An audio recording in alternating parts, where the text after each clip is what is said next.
This is Joe Rosemaric, and in this video we're going to talk about the different parts of a rod. Some people just get tripped up on terminology when people are talking in videos about different parts of the rod or how connections work or where you need to be holding things. So I have here just a basic spinning rod. We're going to start at the butt end. The butt end is where your hands are going to be.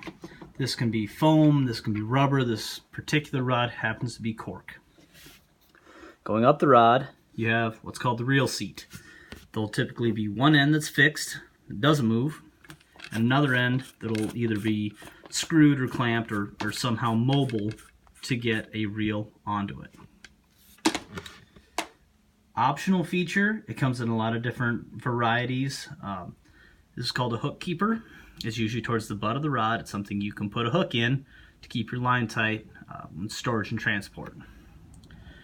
Working your way up the line or up the rod, you'll have a series of guides. Now this particular rod is a two-piece rod that I've just broken down for filming purposes.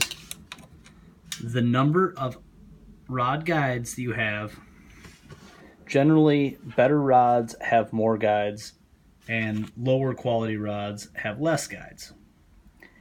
When you talk about action, fast, medium fast, slow, that refers to how much of the rod bends when you have resistance on it, a fish or you're snagged.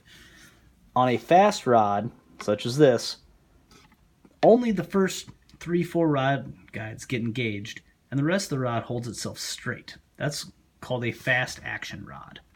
A slow action rod, you're going to have more of the rod bending, and usually to a lesser degree. So if I take this rod and this bends, at 4 guides it bends 12 inches.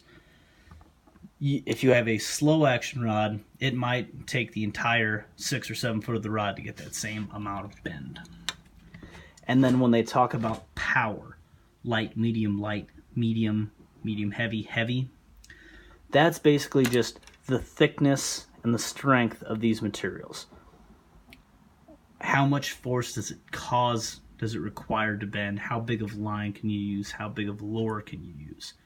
A light action rod you're going to be using for something that's a little bit softer biting, a walleye, crappie, panfish, etc.